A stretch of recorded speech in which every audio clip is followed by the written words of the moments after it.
जय श्री माता जी। सारे विश्व की सभी संत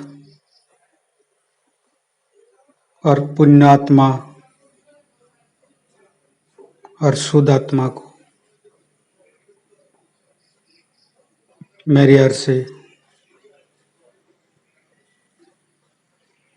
सारे विश्व की सभी सहजी की तरफ से प्रणाम।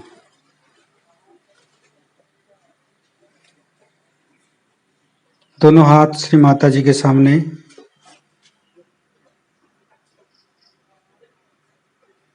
परम पूज्य श्री माता जी कृपा करके आज आप सारे देव देवियों के साथ आइए और हमारे हृदय पर पधारिए।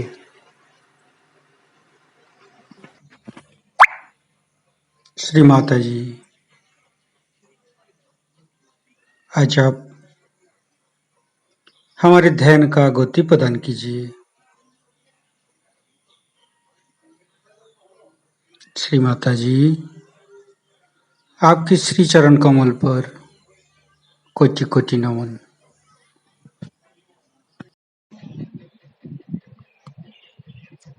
कुंडलनी उठा के बंधन लेंगे।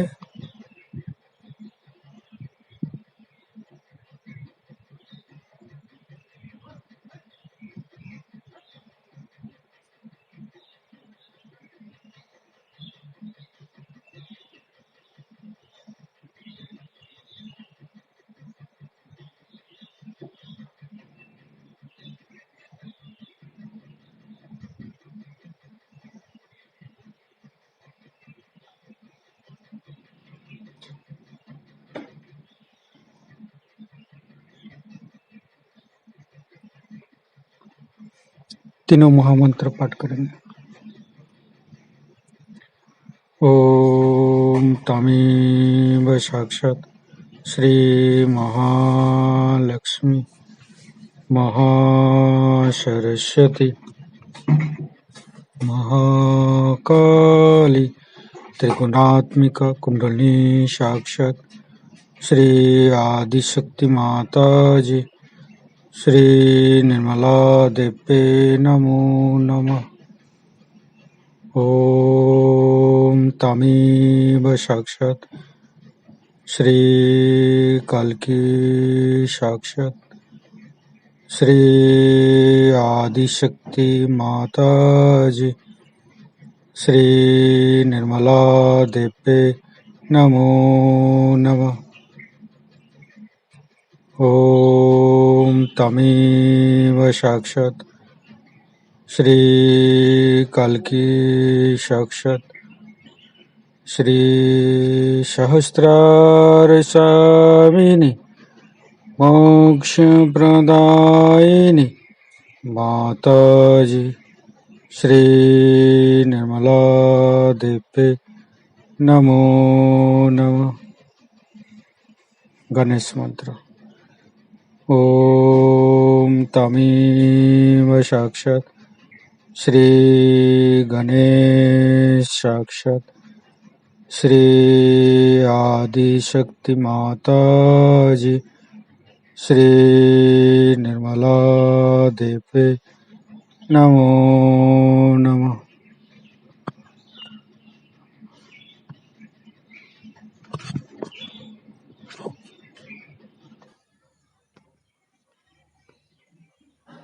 ध्यान शुरू करने से पहले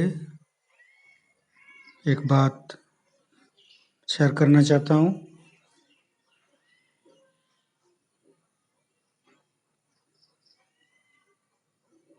कुछ लोगों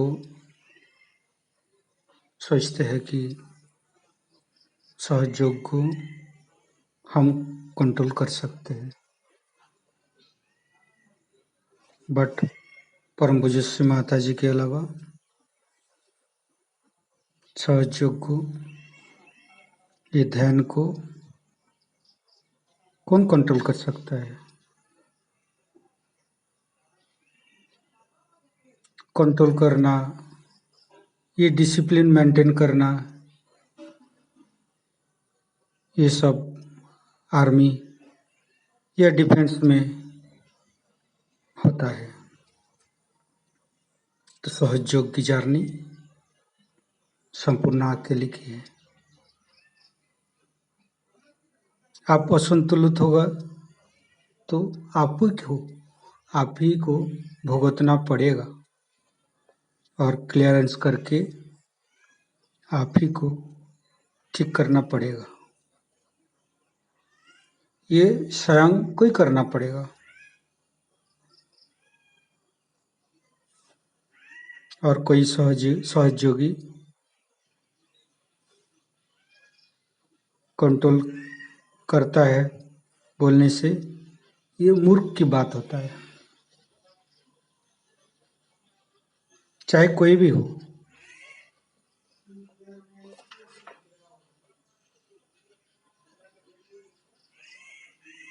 ये ध्यान मेडिटेशन जैसे कि संपूर्ण निःशुल्क है और ये संपूर्ण अकेले की भी है। जब व्यक्ति ध्यान और साधना करते करते सहस्त्रार पर पहुंच जाते हैं, तब कलेक्टिव में होता है।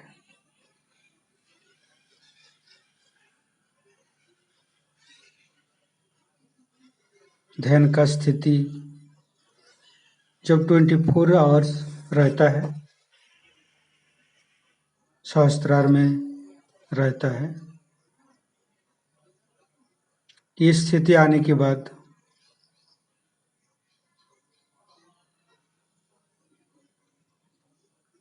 हम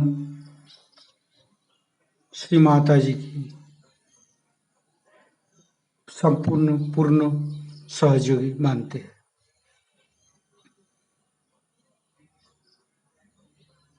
अगर ये स्थिति लाने के लिए हमको कलेक्टिव में जाना पड़ता है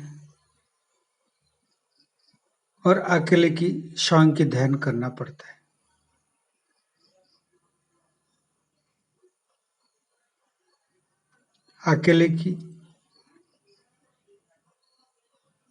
अकेले रूप से व्यक्तिगत रूप से ध्यान करने से हमारे उत्थान होता है और कलेक्टिव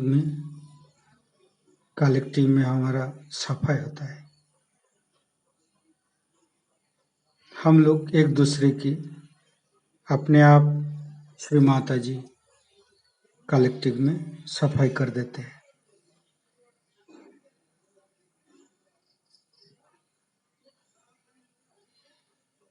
तो हम ध्यान का स्थिति में आएंगे।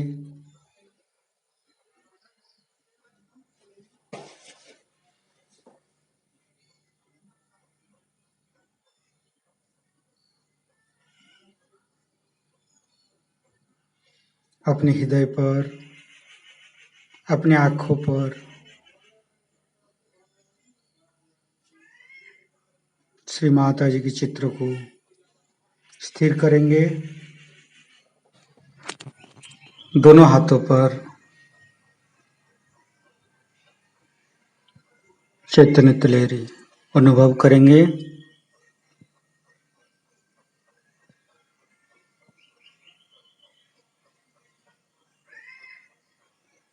परम पूज्य श्री माता जी कृपा करके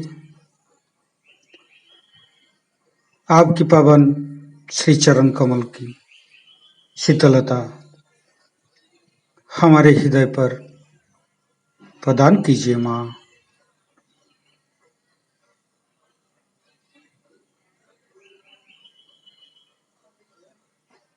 श्री माता जी का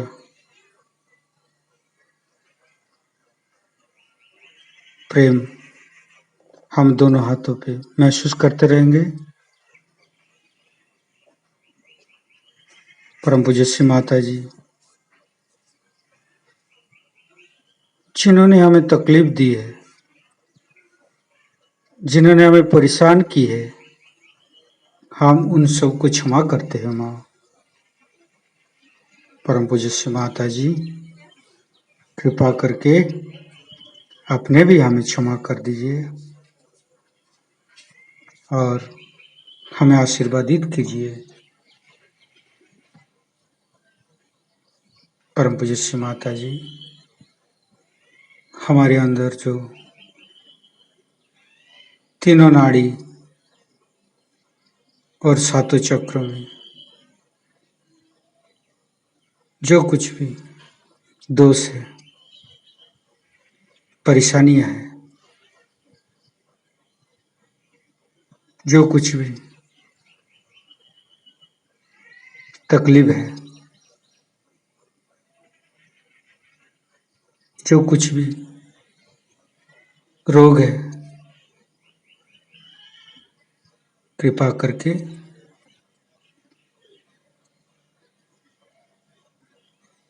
आप दूर करके हमें निरंजित कर दीजिए। श्री माता जी, हम आपके श्री चरण कमल पर है, एक एक चक्र के ऊपर चित्त को रखेंगे। मूलाधार,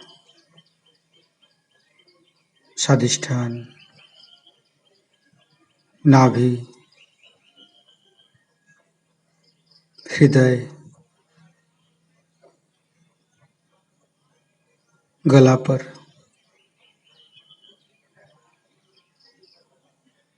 संपूर्ण चित्त गला पर रखेंगे थोड़ी देर और माँ से साक्षी भाव मांगेंगे। श्री माता जी, हमें साक्षी भाव प्रदान कीजिए। श्री माता जी, हमें साक्षी भाव प्रदान कीजिए। श्री माता जी, आप ही ने हमें आत्मा स्वरूप बनाया, आप ही ने हमें शुद्ध आत्मा स्वरूप बनाया। परम पूज्य श्री माता जी, शुद्ध आत्मा संपूर्ण निर्दोष है माँ, शुद्ध आत्मा क्षमाशील है माँ। परम पूज्य श्री माता जी, कृपा करके हमारे गला में आप आइए और हमें साक्षी भाव लाइए।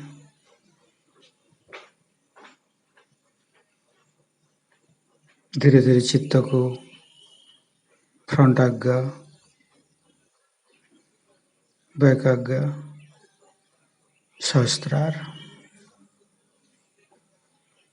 श्री माता जी, हमारे सहस्त्रार पर आप पधारिए और हमें निर्विचारिता स्थिति प्रदान कीजिए।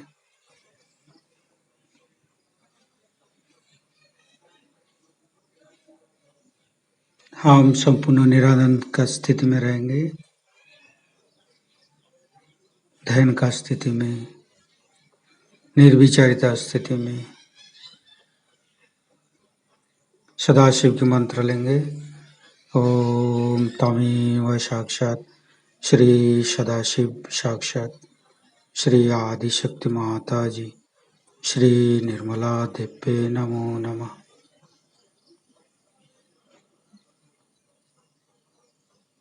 इसी स्थिति में हम सहस्त्रार से परम पूज्य श्री माता जी का अमृत वाणी गान करेंगे। आज आप लोगों ने मेरा जन्म दिवस मनाने की इच्छा प्रकट की थी।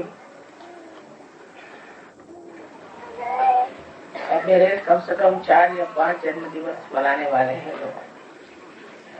इतने जन्म दिवस मनाइएगा, उतने साल बढ़ते जाएंगे उम्र के। लेकिन आपकी इच्छा सामने मैंने मान लिया, जिसमें आपको आनंद होता है, आनंद मिलता है, तो ठीक है। लेकिन ऐसे दिवस हमेशा आते हैं, उसमें एक कोई तो भी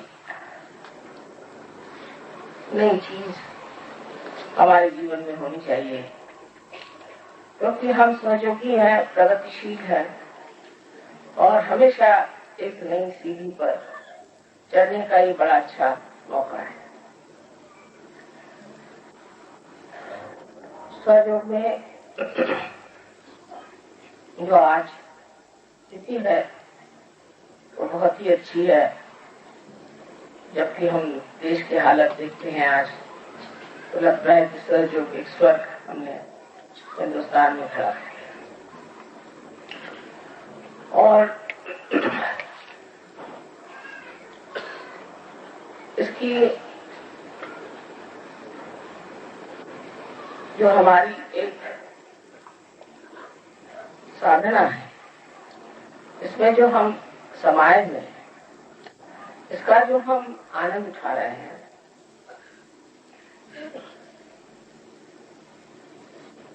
वो एक स्थिति पर पहुंच गया है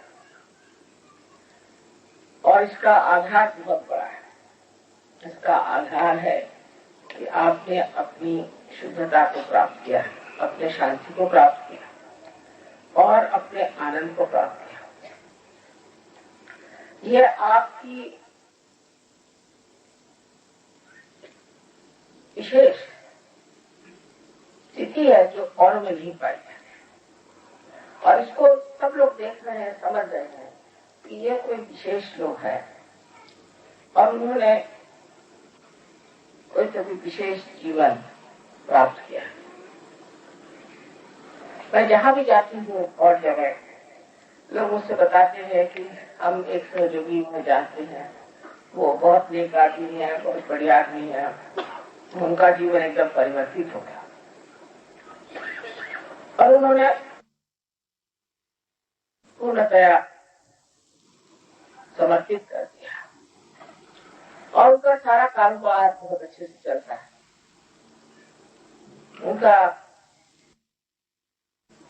कुटुंब भी बहुत सुखी है, सब तरह से वो एक आनंदमय वातावरण में रहते हैं। ऐसा दूसरे लोग देख करते हैं और फिर कहते हैं कि माँ हमें भी आप बताइए। मैं कहती हूँ आओ हमारे मंदिर में आओ, सहयोग में आओ, लोगों से मिलो, उनसे बातचीत करो।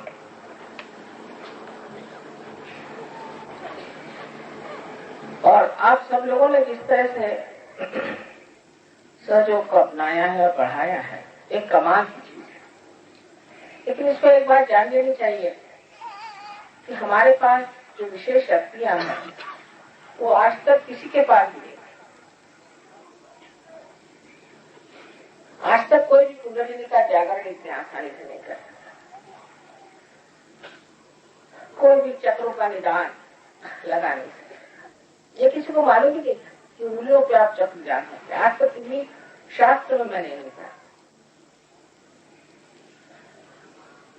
किसी ऋषि मुनि किसी ने बात नहीं बताई कि आप उंगलियों पे निदान बता सकते हैं चक्रों का। चक्रों तक बात करी है, सहस्त्रार्थ पर भी बहुत कम लोगों ने बात करी।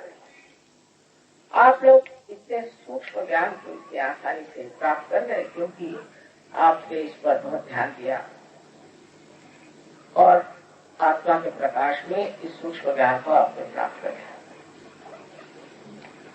अब आप सहयोग बढ़ा रहे और सहयोग के जो नियम हैं उनमें आप बहुत ही सहजता से आ गए। किसी को इसमें मैंने रुकावट करते हुए देखा नहीं, किसी ने इस पे मुझसे वाद विवाद नहीं किया और आसानी से सब बातों को मान गए। जैसे कि मैंने कहा कि हम बाह्य के धर्म जाति आदि भेद को नहीं मानते, अभेद को मानते हैं। हम सब एक परमात्मा के अंश है और उस अंश को, उस विराट स्वरूप को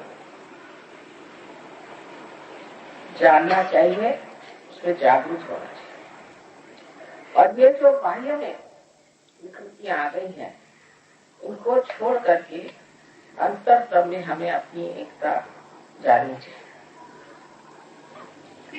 और धीरे धीरे मैं देखती हूँ कि सब लोगों में इसका आनंद आने लगा। यही आनंद है जो आपको यहाँ खींच कर लाता है। और हर बार आप चाहते हैं कि ये आनंद हम दूसरों से भी बांट खाएं। जैसा एक शराबी अकेले शराब नहीं पी सकता, उसी प्रकार आप लोग भी अकेले इस आनंद को नहीं उठा सकते।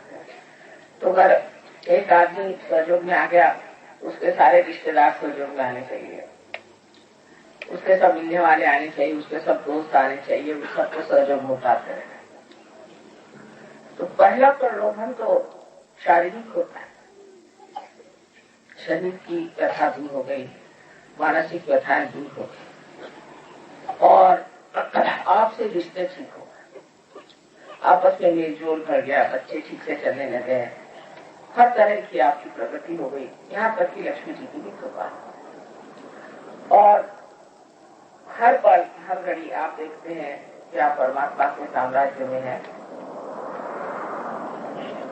और परमात्मा आपकी मदद कर रहे हैं। इतने चमत्कार हो गए इसमें युग में कि उनको लिख कर निकालने की किसी की हिम्मत नहीं होती।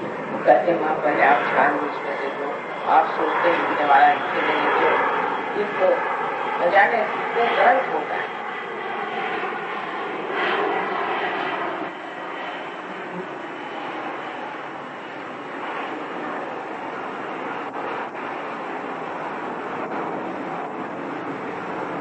सामाजिक स्तर पे हम लोगों ने बहुत उन्नति, इसमें कोई शक नहीं। और धर्म में भी हम लोग जम गए हैं। देखिए हमारे अंदर आ गई है, प्यार आ गया है और हम सच्चाई को बहुत कुछ चीज मानते हैं और उस पर चलते हैं। सिर्फ बोलते नहीं, लेकिन हमारे जीवन में ये सच्चाई आ गई। ये बहुत बड़ी बात है। आपस में मैंने देखा है, खासकर सहयोग में कोई पैसा ऐसा नहीं खाता। सहयोग के लिए कुछ रुपया दीजिए, पैसा दीजिए, तो कोई पैसा नहीं खाता। लोग बहुत से कहते हैं कि माँ ये भगवान से डरते हैं इसलिए पैसा नहीं खाते, किंतु मैं सोचती हूँ कि सहयोग में एक तरह का समर्थ बनना अपने आप घटित होता है। समर्थ सम माने आप अपने को उसके साथ अर्थ बनना। जो आप इंसान है वो 10 धर्म जो एक इंसान में बचे हुए हैं वो जागरूक हो जाते हैं और मनुष्य समर्थ हो जाता है।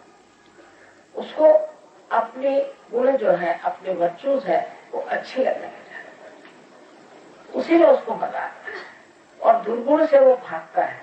अगर कोई दुर्गुणी दिखता है तो या तो उससे भागता है या शांतिता पूर्वक कोशिश करता है, किसी तरह से चुपचाप कभी कभी कोशिश करता है कि इस आदमी के दुर्गुण निकल जाए। और वो दुर्गुण निकालने की भी उसको तौर तरीके मालूम है, उसे वो इस्तेमाल करता है और बहुत बार यशस्वी हो जाता है, उसमें यश पा लेता है। इसी प्रकार आपने देखा है कि कला में भी बहुत कुछ सहयोग में कार्य किया। बहुत से कलाकारों में एक नया आयाम आ गया है, नई दिशा आ गई है। और यही नहीं, पर प्रदेश में भी मैंने देखा है कि कलाकार हर तरह से नई नई बातें सोचने लगे। बहुत से पेंटर्स, आर्टिस्ट, म्यूजिशियंस, सब में एक नया उत्साह, एक नई धारणा, एक नया विचार प्रकटित होता है। ये सब होगा। समाज के प्रश्न भी बहुत से कुछ हल हो गए हैं और आप लोगों के जो छोटे छोटे प्रश्न थे वो भी हल हो गए। जो छोटी तबीयत वाले लोग थे वो ठीक हो गए और जो बहुत गर्म मिजाज थे वो भी ठंडे हो गए। जो बहुत ही ठंडे थे वो भी उठ खड़े हो गए। अब ये सारी सेना तैयार हो गई। एक विशेष ग्रुप की सेना है, किसी देश में नहीं। आप तो जानते हैं कि सहयोग ऐसा कहते हैं कि 56 देशों में चल रहा है। तो मैं कह सकती हूँ कि 30 देशों में बहुत ही कार्य है और बहुत कार्य हो रहा है और सहयोग बढ़ रहा है। सहयोग को बढ़ाना भी बहुत बड़ी चीज है। जो लोग सहयोग को बढ़ाते हैं वो बहुत बड़ा परमात्मा का कार्य कर रहे हैं। वो आप संगीत के द्वारा बढ़ाएं या कला के द्वारा बढ़ाएं या भाषणों के द्वारा बढ़ाएं, इस तरह से भी बन सकता है। आप सहयोग बढ़ा रहे हैं। वैज्ञानिक तौर पे भी बहुत से विज्ञान के लोग जैसे अमेरिका में हैं, उन्होंने बहुत सी बातों पे लिखने का सोचा हुआ है और बहुत से डॉक्टरों ने, आप जानते हैं, बहुत कुछ यहाँ कार्य किया है, अपने ऊपर जिम्मेदारी ली करके और लड़ झगड़ के इस चीज को स्थापित कर दिया कि सहयोग एक वास्तविक सत्य है। जब मैं इस संसार में आई थी और जब मैंने दुनिया की तरफ नजर की तो मैं सोचती थी कि इस अंधेरे में मेरी एक छोटी सी रोशनी क्या काम कर पाई। कोई देख भी नहीं पाया और किसी से इसके बारे में कहने की तो बात छोड़िए, इसके बारे में विचार भी करने के लिए मैं सोचती थी कि क्या फायदा। ये तो लोग इतने अंधकार में हैं, इतने अज्ञान में हैं, और जिन्होंने ज्ञान भी इकट्ठा किया था वो सिर्फ बौद्धिक किताबें पढ़ के बौद्धिक बातें सीखे थे। उनके आगे कोई बात कहने से कोई विश्वास किसी को नहीं, कोई सोच भी नहीं सकता था कि उस वक्त में एक परिवर्तन की भाषा कर सकते।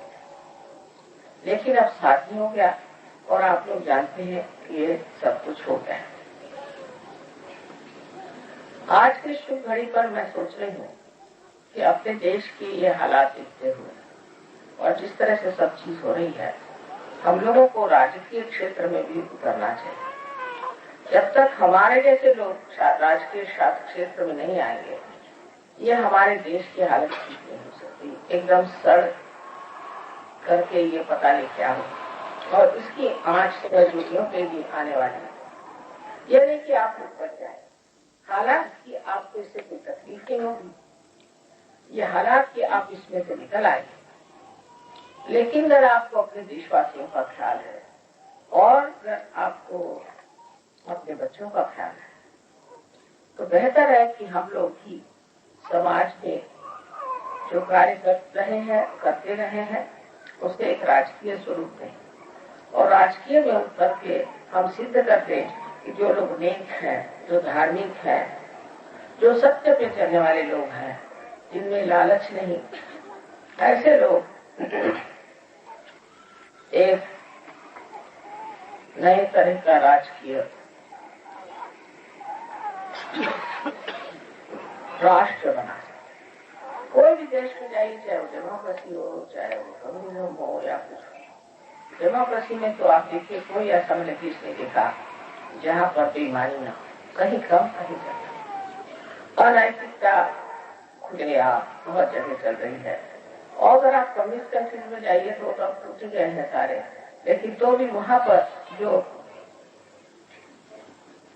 लोगों को जबरदस्ती काम कराया जाता है उससे उनकी स्वतंत्रता तक चली गई। इसलिए दोनों तरह से, एक तरफ तो सत्ता और दूसरी तरफ पैसा, इन दोनों का ही सब दूर आविर्भाव है।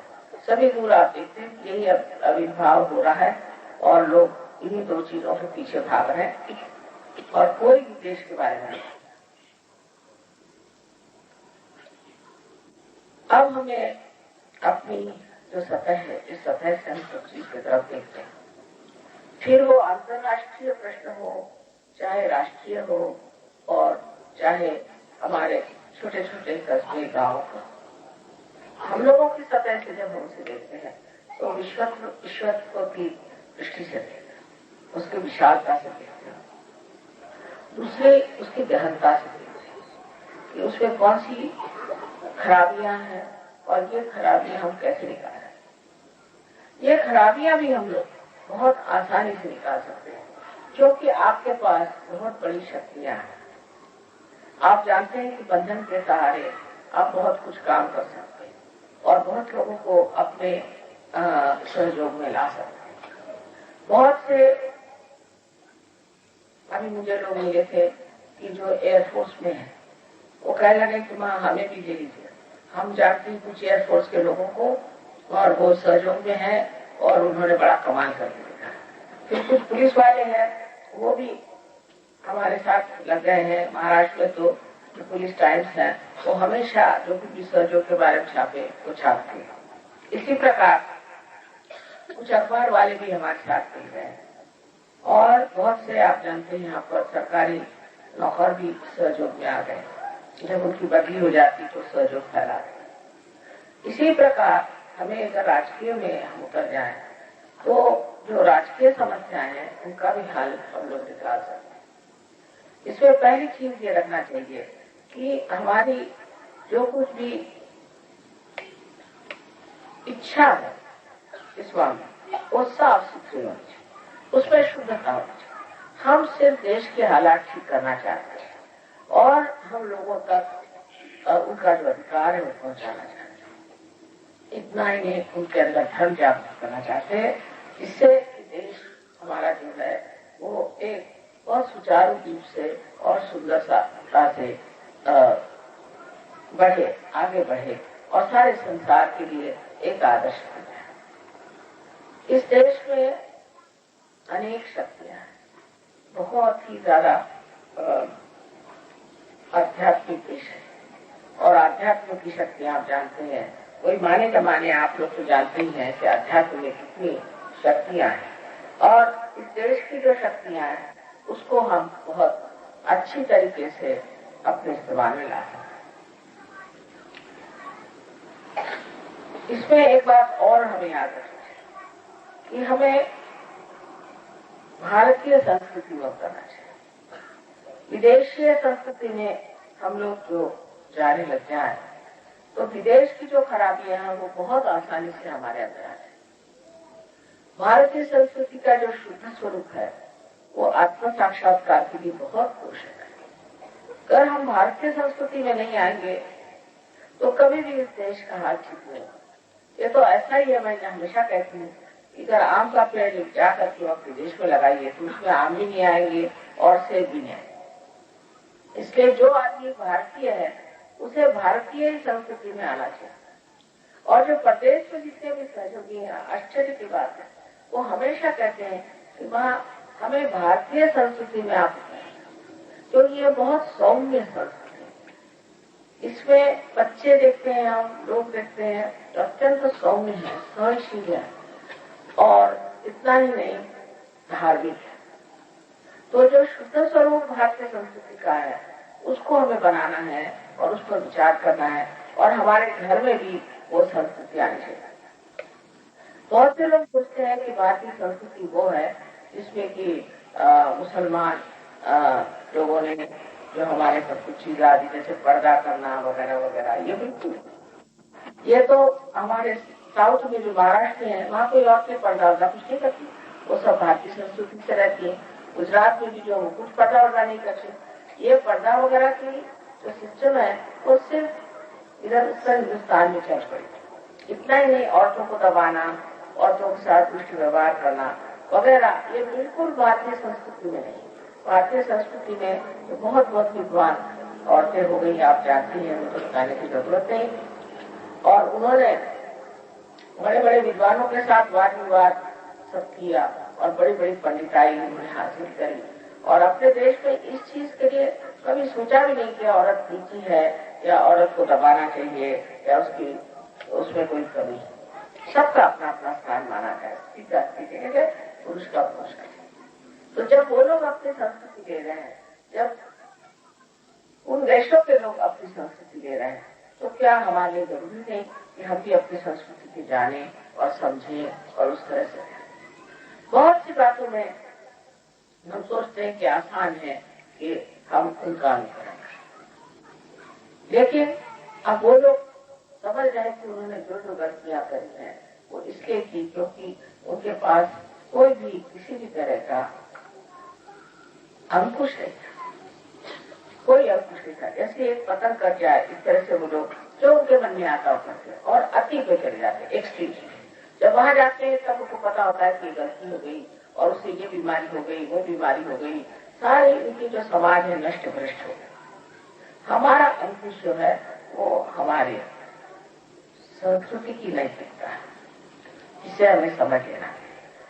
और वो जब तक हमारे अंदर पूरी तरह से उतरेगी नहीं, तब तक हम लोग असली सहयोग भी नहीं हो सकते, क्योंकि ये बहुत सहयोग के लिए पोषक है।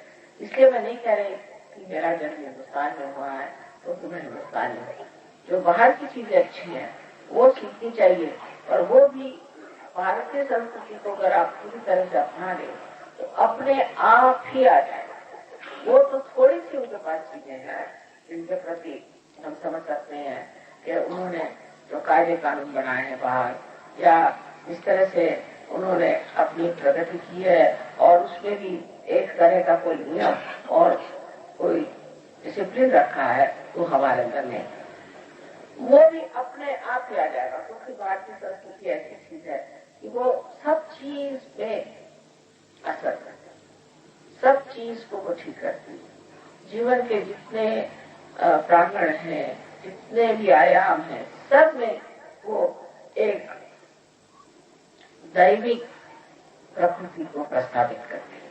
वो दैविक प्रकृति को प्रस्थापित करने के बाद और किसी भी संस्कृति में नहीं। इसलिए हमारी भारतीय संस्कृति को स्वीकार करना चाहिए और उसमें अपने को बहुत महत्वपूर्ण समझना चाहिए कि हमारी हम लोग भारतीय संस्कृति में उतरे। मैं गांधी जी के पास 7 साल की उम्र से थी और मैं उन्हें देखती थी, तो मैंने देखा कि उन्होंने धर्म पर बहुत बात की थी, लेकिन गांधी जी बहुत कड़क स्वभाव के आदमी थे, बहुत ज्यादा कड़क थे। वैसा सहयोग में नहीं, सहयोग में जैसा चाहे रहो, जैसे आराम से, जैसे बन पड़े जितना आगे चलो, कोई इसमें आपको जबरदस्ती नहीं। तो उनका तो ये स्वभाव था गांधी जी का कि सवेरे 4 बजे उठना, चाहे कुछ हो जाए। अब सहयोगी करते हैं, पर देश के सहयोगी बहुत मेहनत करते हैं, हम लोगों से बहुत ज्यादा। एक तो अपने यहाँ कोई आश्रम में नहीं रहना चाहता। अब वो लोग कहते हैं आप ही आश्रम में रहो, तो कोई रहने नहीं चाहता। इतना आश्रम बनाए तो लोगों को आश्रम में रहना नहीं अच्छा लगता है, तो घर से चिपक के रहते हैं। पर गांधी जी का आश्रम में नियम ये थे 4 बजे उठने का, और सवेरे उनके साथ आप नहा धो करके और प्रार्थना में जाकर, तो वहाँ सब सांप वगैरह सब घुमा करते थे। कभी प्रार्थना में भी देखते थे कि सामने सांप डोल रहे हैं आपके, लेकिन आप चुपचाप बैठ करके वहाँ ध्यान करिए। उसके बाद उसकी जब प्रार्थना हो जाती थी, उसके बाद वो बहुत जल्दी करते थे, उनके साथ सबको दौड़ना पड़ता था। और इतने उनके कायदे कानून थे कि खाने के लिए सिर्फ उबला हुआ खाना, और अगर आप चाहिए तो ऊपर से थोड़ा सा सरसों का तेल आप खा दे सकते, और ना उसमें कोई मिर्च, ना कोई चीज नहीं, और बिल्कुल आपको ऐसा खाना खाना पड़ता। वो चाहे चीज कोई भी हो, चाहे जवाहरलाल हो, चाहे अबुल कलाम आजाद हो, चाहे कोई हो, सबके लिए नियम था कि खाना यही सबको मिलेगा, और सब इसी तरह का वहाँ खाना भी खाते। बहुत ज्यादा उनका डिसिप्लिन था, और खुद अपने मामले में भी अपना जीवन भी उनका इसी तरह का था, जिसमें वो बिल्कुल ही कहना चाहिए बड़े भारी बाबा जी के सन्यासी थे, और बहुत कड़क उनका स्वभाव था, और इतने जबरदस्त थे कि कोई जरा सी गलती कर दे तो उसको सबके सामने खोल करके इस तरह से कह देते थे कि दूसरा आदमी जो है वो बिल्कुल लज्जित हो गया। उस वक्त ऐसी चीज की जरूरत नहीं थी, लेकिन न जाने उस वक्त ऐसे लोग थे जिन्होंने बहुत त्याग, देश के लिए बहुत त्याग किया। हमारे पिताजी माताजी ने देखा ऐसे लोग तो अब सोच भी नहीं सकते ना, उन्होंने त्याग किया, सब चीज त्याग। हम लोग छोटे छोटे बच्चे थे, 8-9 साल की थी, तो इतनी बड़ी चाबी लेकर के घूमती थी, सब भाई बहनों को संभालती थी, घरों से निकाल दिया, मोटे बेटा दिए, और हम लोग तो झोपड़ियों में रहते थे। इतना त्याग, इतनी श्रद्धा देश को आजाद करने की। और देखो आज देश आजाद हुआ है, क्या हुआ, आज आजाद होकर के देश का क्या हाल है। इसी प्रकार एक तरह के बड़े वीर लोग थे, बहुत वीर लोग, और ऐसी भावना हमारे अंदर क्या है तो हम अपने देश की काया पालन पूरी तरह से कर सकते हैं, इसमें मुझे कोई शंका नहीं। लेकिन वो त्याग भी होनी चाहिए और उस त्याग में बड़ा गर्व होना, वो त्याग करने में कोई रोता नहीं है। बहुत से मैं देखती हूँ कि सरकारी नौकर होते भी है तो कहेंगे भाई मैं बड़ा ईमानदार हूँ इसलिए मेरे पास कुछ है। अरे तुम ईमानदार हो तो उस पर रोने कौन सी बात है? खुशी की बात है। तुम तो ईमानदार हो कम से कम। अगर मैं ईमानदार नहीं होता तो मेरे पास मोटर होती, ये होती, वो होती, तो बात करो नहीं, कोई धंधे करो, कैसे लिए आप ईमानदार कर। पर पहले इसका बड़ा दर्द और लोग बहुत सोचते थे ये बच्चे किसके, इनके बाप ऐसे, इनकी माँ ऐसे। इस कदर शानदार लोग थे और इतने त्याग वाले थे। इतना ही नहीं, हम लोगों को तक यही था कि तुम देश के लिए पूर्णतः अपने को समर्पित करो, तुम प्राण में, तब हम खुश होंगे। इस तरह के माँ बाप हम लोगों ने पाए थे और इस तरह के आज भी हमें लोग चाहिए, तभी देश की राजकीय स्थिति ठीक हो सकती है। जो में आपके कोई प्राणवान जाने की बात, कोई कुछ भी करे, आप लोगों का जीवन बना और हर तरह से आपको सुख है। सहयोग में तो सुख ही सुख है, आनंद ही आनंद है। लेकिन ये सोचना चाहिए कि ये एक तरह का चॉकलेट है जिसको आप खाते हैं, इसके अंदर एक गहन चीज वो है जहाँ आपको तप भी करना होगा और जब तक ये तपस्या नहीं होती तब तक आप पूरी तरह से सहयोग को प्राप्त नहीं करते। ये तपस्या वैसी नहीं है जैसे कि हिमालय पे जाओ और कपड़े उतार के ठंड में ठिठुरते रहो, उस तरह की। पर यह तपस्या ये कि काया वाच मन से पूरी तरह से आपको समर्पित होना चाहिए एक बड़े उद्देश्य, बड़ी चीज है।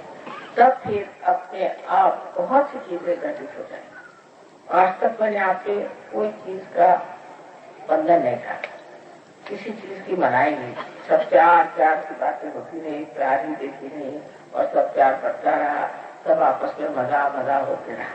लेकिन आज जब आपने जन्मदिन की बात की है तो एक नया आयाम हमारे जिंदगी में आ जाए, नए इरादे हो जाए और जिन इरादों पे हम बाद में गर्व करें, ऐसे इरादे हमारे अंदर हो सकते हैं। और आप लोग सहयोगी हैं, आपका हर इरादा पूरा हो जाता है। मेरा तो मुझे इरादे नहीं है और मुझे कोई इच्छा नहीं है, लेकिन आप लोग इच्छा अगर करें तो सब चीज ठीक हो सकती है। और इसके आज हमारे देश की स्थिति के लिए आपको मन से प्रार्थना भी करनी चाहिए और आज पूजा भी करनी चाहिए इसी चीज को सोच के कि हमें अपनी देश की स्थिति ठीक करनी है और हमारे अंदर वो शक्तियां है जहाँ हम अपनी छोटी सी जो जिंदगी है उसको विशाल करके कम से कम देश की ओर नजर करें और इसकी जो हालात है उसको समझने और उसमें कार्यान्वित करें। आज का दिन आप सबको शुभ हो और आशा है कि मेरे जीते जी मैं वो भी दिन देख सकूं जब हमारा देश इन सब बंधनों से आजाद हो जाए पूरी तरह से और सहज का झंडा सब जगह फैल जाए। आप सबको अनंत आशीर्वाद। ah